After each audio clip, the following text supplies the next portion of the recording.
Bienvenidos al curso de fotografía digital de Visual Training. En esta ocasión vamos a centrarnos en el retoque digital, concretamente en el programa Photoshop, con el que podemos retocar y manipular casi cualquier tipo de foto. En un principio era utilizado únicamente por maquetadores y fotógrafos profesionales, pero su uso se ha popularizado hasta el punto de que es muy común que cada uno tenga en su ordenador este programa y retoque sus fotografías cotidianas. Acompañado de un experto veremos todas las posibilidades que ofrece este programa y lo veremos además con ejemplos prácticos. Prepárense para adentrarse en el apasionante mundo del Photoshop. Comenzamos.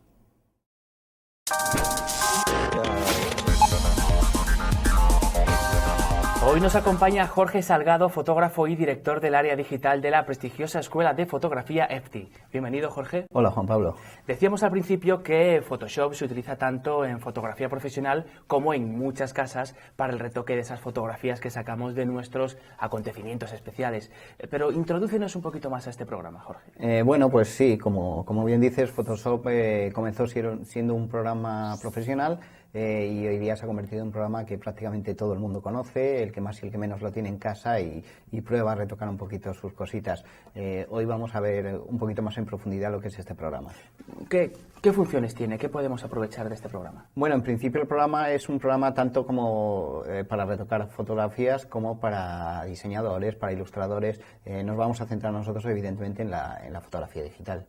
Vamos a comenzar, para familiarizarnos un poquito con el programa, vamos a ver el entorno, el interface, ¿no?, que se llama. Sí, el entorno, el interface que se llama es la forma en que se nos presenta el programa y donde están repartidos pues los diferentes menús, las diferentes herramientas, las ventanas que nos van a ayudar a trabajar con el programa. Bueno, pues aquí tenemos nuestra pantalla y nos vas a ir diciendo qué es lo que tenemos ahí. Bueno, este es el interface básico de Photoshop en el cual tenemos varias partes importantes, en el cual hay un menú principal que es toda la parte de arriba en la cual vamos viendo todos los menús. Son menús desplegables, si pinchamos nos aparecen una serie de opciones. Algunas de ellas tienen unos submenús que podemos acceder a través de las flechitas que encontramos a la derecha y podemos ir moviéndonos por los menús. Como vemos, hay opciones que están en negrito, significan opciones activas, o opciones que están en gris, que en este momento están inactivas. ¿De acuerdo? Luego tenemos una barra de herramientas, que es esta que tenemos aquí a la izquierda de la pantalla, en la cual pues vemos todas las herramientas que hay y no solo las que hay visibles, algunas debajo tienen opciones que suelen ser variaciones de esa misma herramienta. Que son las que tienen esa flechita, ¿no? Sí, las que tienen una flechita al lado son las que tienen más opciones de esa herramienta. Luego, evidentemente, tenemos la pantalla de visionado de las imágenes, en donde vamos a ver las imágenes, y en la derecha de la pantalla vemos que hay una serie de ventanas que nos van a dar otras opciones de trabajo en Photoshop. Bueno, pues ya sabemos reconocer el programa, pero tenemos una imagen abierta, no sabemos aún cómo abrirla. Yo creo que tendremos que empezar por ahí, ¿no? Perfecto. Lo vemos en el siguiente capítulo.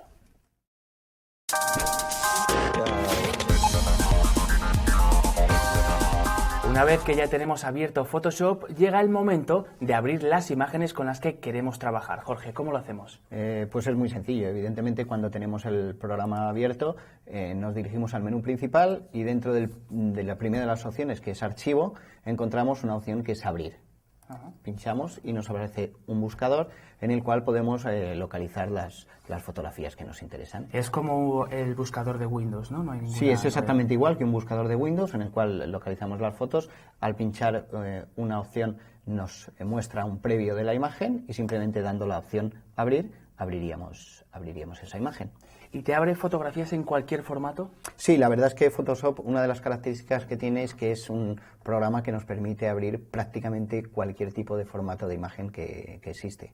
Bueno, aquí hemos abierto una, pero ¿podríamos abrir varias a la vez? Sí, existe la opción de abrir varias imágenes a la vez. Simplemente, en vez de pinchar en una de las imágenes o clicar una de las imágenes, con la tecla Control podemos ir marcando varias imágenes y simplemente cuando tenemos marcadas esas imágenes le damos la opción Abrir y automáticamente se abrirán las 4 imágenes que he marcado.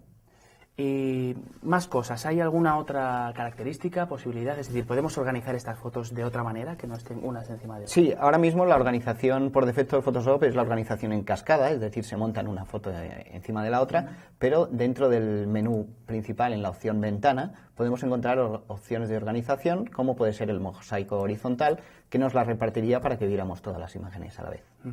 Bueno, hemos visto cómo abrirlas, pero también habría que ver cómo cerrarlas, ¿no? Evidentemente. Para cerrarlas hay varios métodos. Evidentemente podemos, desde el menú archivo, ir a la opción cerrar. Podemos controlarlas simplemente desde el aspa que encontramos en todos los programas del entorno Windows. O podemos tener la opción, si queremos cerrarlas todas a la vez, dentro del menú archivo, la opción cerrar todo nos cerraría todas las imágenes a la vez, con lo cual sería mucho más rápido. Bueno, pues Jorge, ya sabemos cómo abrir fotografías y ahora llega el momento de trabajar con ellas. Lo vemos en los siguientes capítulos.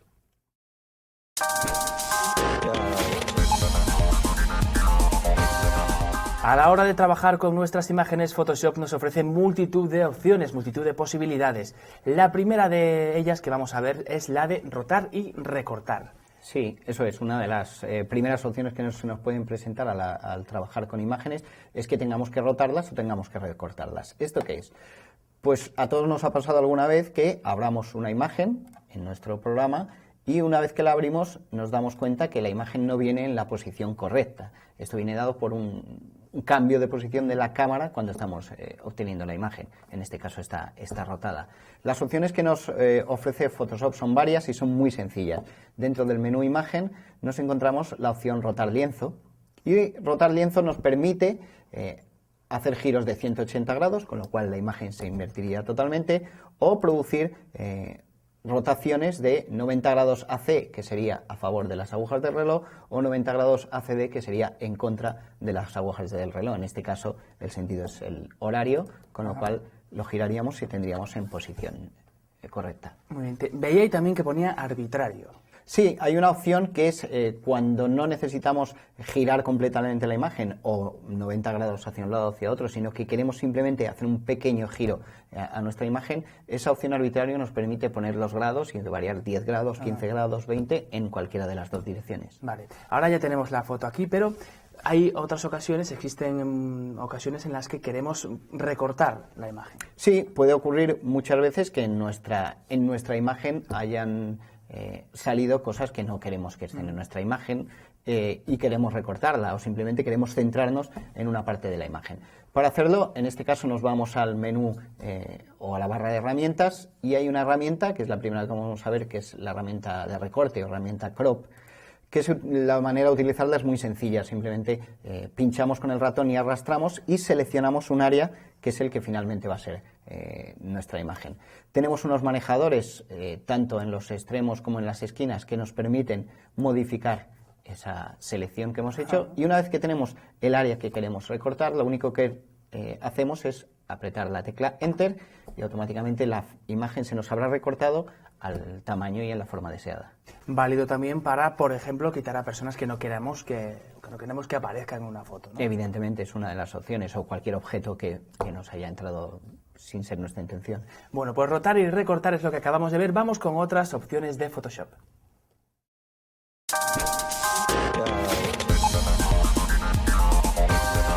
Veíamos en los primeros capítulos de este curso de fotografía digital que la luz tiene gran importancia, pero nadie es perfecto y se pueden cometer errores. El Photoshop nos ayuda a solucionarlos, Jorge. Sí, es así. Es decir, con Photoshop podemos corregir pequeños fallos de medición que hayamos tenido.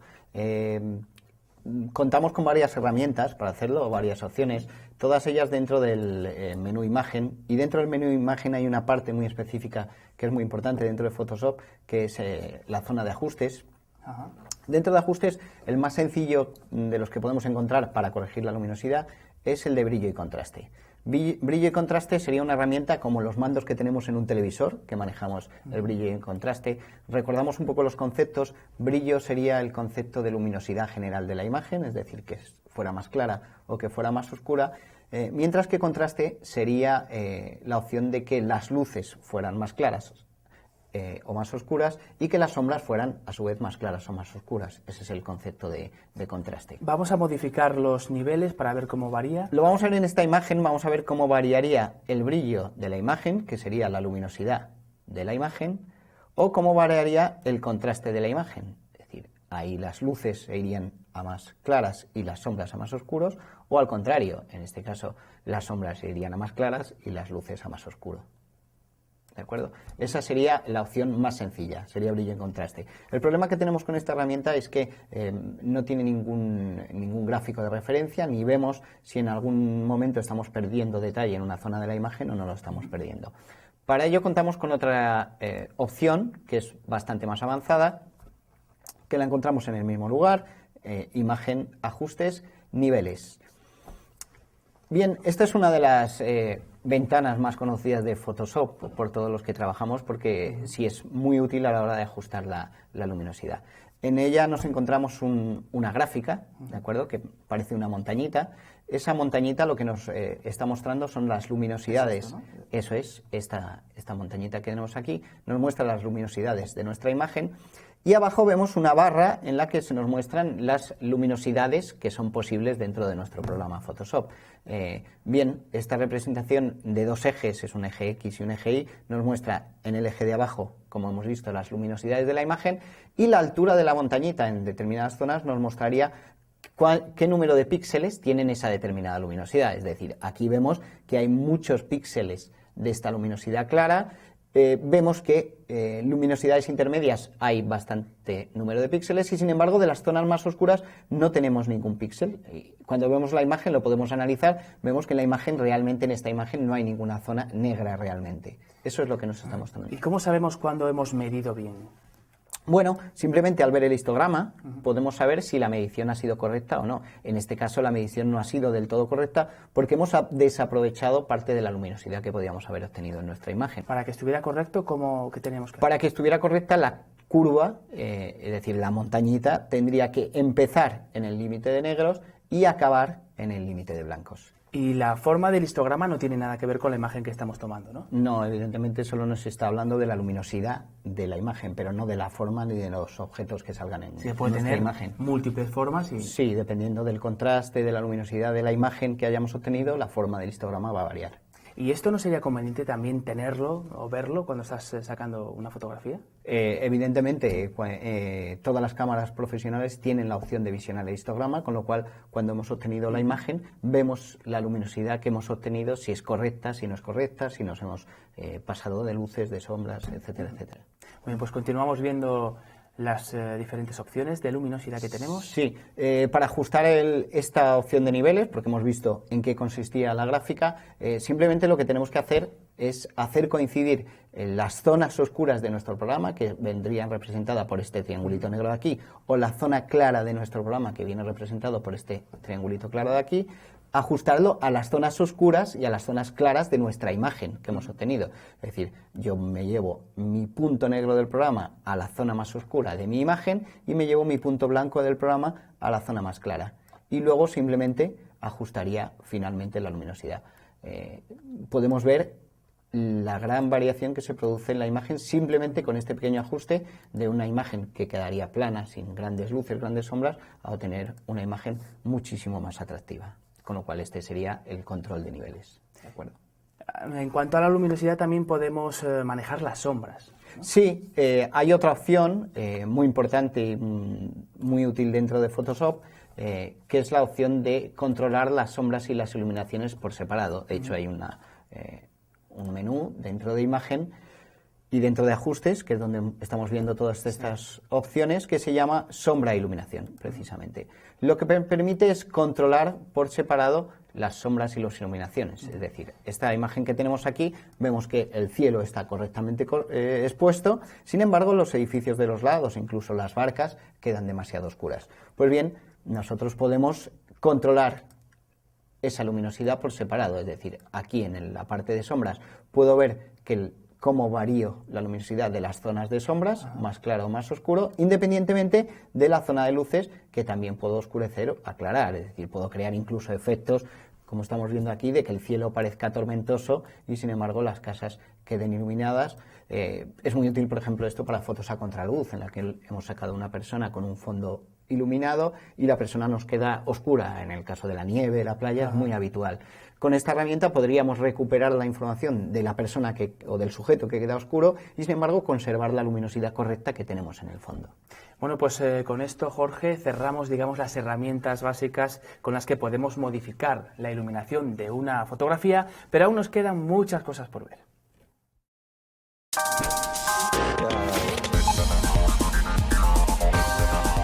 Otra de las múltiples posibilidades que nos ofrece Photoshop es la de modificar el color de nuestras fotos. ¿Cómo podemos hacerlo, Jorge? Podemos hacerlo de diferentes maneras. También depende un poco de lo que queramos hacer. Hay veces que lo que queremos es corregir un color que no es del todo correcto en nuestra imagen y, sin embargo, hay otras veces que lo que queremos es creativamente cambiar los colores. Vamos a empezar por el primero de los casos, que es cuando tenemos un color en la imagen, como es en este caso del coche, que tiene un color muy anaranjado, muy pobre, parece incluso una fotografía antigua. Parece antigua. Sí, puede ser por un error de cámara o puede ser por incluso una foto envejecida que la queremos corregir. Entonces iríamos a un ajuste que tenemos en el mismo lugar donde estamos viendo todos estas variaciones, que es en el menú Ajustes, y en este caso le llamaríamos Equilibrio de color. Equilibrio de color es lo que nos va a permitir es variar las gamas de colores generales de nuestra imagen. De tal manera que, como vemos, aquí tenemos unos manejadores en los cuales a los extremos se encuentran los nombres de los colores primarios, cian, magenta y amarillo, que son los sustractivos, rojo, verde y azul. Evidentemente, cuando una imagen tiene dominante roja o tiene color rojo, significa que no tiene cian o viceversa. Si tiene magenta no tiene verde, o si tiene amarillo no tiene azul. ¿De acuerdo?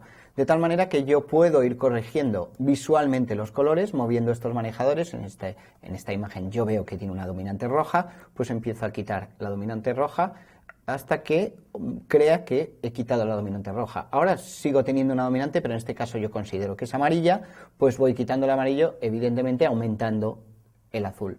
Con lo cual veo cómo voy recuperando el color original de mi imagen.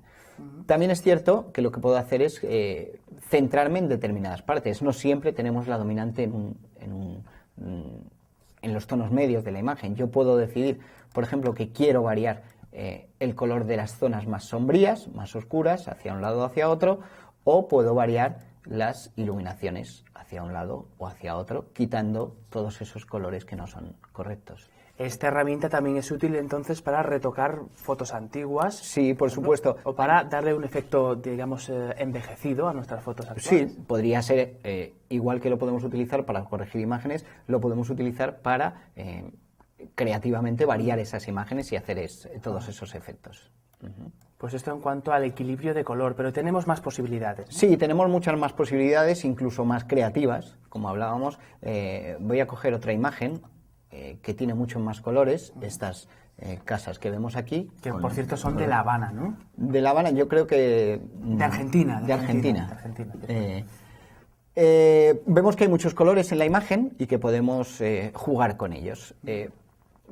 Para esta variación vamos a utilizar una herramienta o un ajuste que se llama tono y saturación. Lo encontramos en el mismo menú. Y tono y saturación, ya veréis que nos producen cosas muy divertidas y muy llamativas. Tenemos tres controles diferentes. Uno, tono, que maneja lo que habitualmente llamamos color, realmente es tono, las tonalidades rojo, verde, azul, amarillo. La saturación, que es la intensidad de los colores, mayor o menor. Y la luminosidad, que es lo claro o oscuro que sea un color. ¿De acuerdo? Si nosotros variamos el tono, vamos a ver cómo los tonos de las casas van a ir variando. Veis que parece que aleatoriamente se van los colores a un lugar a otro. No es aleatoria esta variación, sino que la podemos controlar con estas dos barras que tenemos aquí abajo. La barra de arriba nos muestra los colores de nuestra imagen actual y la barra de abajo hacia dónde se van a dirigir esos colores cuando produzcamos la variación. Si yo varío aquí, me indicará la barra que los rojos, lo que era rojo pasará a ser verde, lo que era morado pasará a ser rojo, lo que era magenta pasará a ser amarillo, y así veríamos un poco la variación. En principio esto puede ser curioso, pero... o se puede utilizar para hacer estos collages que hay imitando a Warhol, ¿no? Efectivamente, las warholizaciones que dicen por ahí. que han inventado un verbo nuevo. Sí, ¿no? Warholizar. Warholizar. Bueno, pues se podría utilizar para eso, pero no parece muy útil en cuanto a una utilidad real. Porque lo que estamos haciendo ahora mismo, como veis aquí donde pone editar, es que estas variaciones afecten a todos los colores de la imagen. Nosotros podemos seleccionar que solo afecte a un determinado número de colores. ¿A cuál? Pues aquí lo decidimos. Si yo decido, por ejemplo, que solo afecte a los rojos, vamos a ver que cuando yo produzca la variación de tono, solo variarán las casas que tengan componente roja. ¿Veis? Vemos que la amarilla no varía. La amarilla no varía. Si nos fijamos, cuando yo voy variando, la amarilla no varía. Sin embargo, si yo me voy a la opción de amarillos, veremos cómo lo que variará serán las dos casas amarillas, la que tenemos a la izquierda y la que tenemos en el centro de la imagen, cómo variará su tono. Con lo cual esto sí parece mucho más útil a la hora de trabajar. Eso sería en el caso del tono. Por cierto, nos podemos poner, Jorge, rubios, pelirrojos... Sí, con los ojos azules los dos, perfectamente. Para el próximo capítulo nos ponemos así. Sí. Otra de las opciones que nos da este menú es la variación de la saturación. Como decía, es la intensidad de mayor o menor de los colores. Mucha más intensidad de color, vemos la variación que se produce, mucha menos intensidad de color. Si yo quitara la saturación total de los colores, obtendría un blanco y negro, ¿de acuerdo? Es una de las maneras de pasar a blanco y negro. Entonces, ahí variamos la saturación. Igual que comentábamos antes, nosotros podemos hacer que varíen todos los colores o podemos hacer que varíen solo algunos de los colores. Por ejemplo, si yo voy a los amarillos, como he mencionado antes, yo voy a poder quitar la saturación de las casas amarillas o subirle la saturación solo a las casas amarillas, ¿de acuerdo? O solo a las casas rojas, como hemos visto antes. Le doy saturación al rojo o le quito saturación al rojo. Esto fomenta mucho la creatividad nuestra creatividad, ¿no? Por ejemplo, si sacamos una foto de un retrato a una chica, pues podemos, por ejemplo, resaltarle el carmín de los labios. Efectivamente, o si tiene unos ojos muy bonitos porque son verdes, podemos hacer que resalte mucho más el tono de los ojos. Claro. Y por último, el último ajuste que tenemos en esta ventana es la luminosidad. La luminosidad me va a permitir hacer que todos los colores sean más claros o más oscuros. Aquí tenemos que estar en todos y veremos cómo se aclara o se oscurece la imagen. Esto parece que ya lo hemos visto antes en ajustes de luminosidad, pero en este caso nos centramos solo en los colores. Y lo importante es que lo podemos hacer por colores separados. Es decir, yo puedo ir, como hemos hecho antes, a las casas amarillas y variarle la luminosidad solo de las casas amarillas. Así que desde aquí lo que te posibilita es centrarte solo en unos colores, ¿no? Efectivamente, en una gama de colores que tenemos en la imagen, a diferencia de lo que hacemos con el equilibrio de color. Efectivamente. Bueno, pues esto en cuanto al color. Jorge, tenemos más cosas que mostrarles sobre este apasionante programa.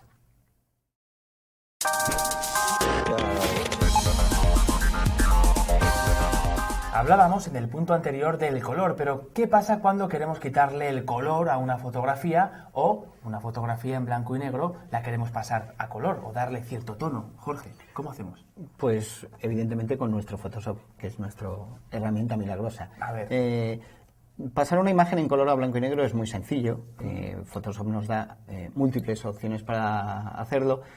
Vamos a ver las más sencillas que hay, las más familiares que podemos encontrar. De hecho vimos una antes, ¿no? Sí, antes hemos visto uno, ahora lo vamos a ver más detenidamente. La primera de ellas es una opción que nos da directamente Photoshop. Dentro del menú imagen entramos en modo y encontramos la opción de pasar a escala de grises. Escala de grises es una manera de llamar al blanco y negro. Simplemente si nosotros pinchamos esta opción y nos pregunta si queremos confirmar la eliminación de colores, le decimos que sí y automáticamente veremos cómo la imagen se nos convierte en una imagen en blanco y negro, que seguramente al pasar a blanco y negro deberemos realizar ajustes de luminosidad, porque no es lo mismo la luminosidad de una imagen en color que la luminosidad de una imagen en blanco y negro, pero ya la tendríamos en blanco y negro. Esa sería una primera opción. Pero tenemos más. Tenemos más. Antes hemos visto que cuando nosotros accedíamos al ajuste de tono y saturación, podíamos eliminar la saturación de la imagen hasta llegar al blanco y negro. Pues bien, esto lo podemos hacer mediante esta opción de menú o directamente dentro de imagen ajustes tenemos una opción directa que es desaturar, con lo cual automáticamente nos quitaría esa saturación de la imagen. Sí, ¿y qué diferencia hay de calidad entre ambas posibilidades?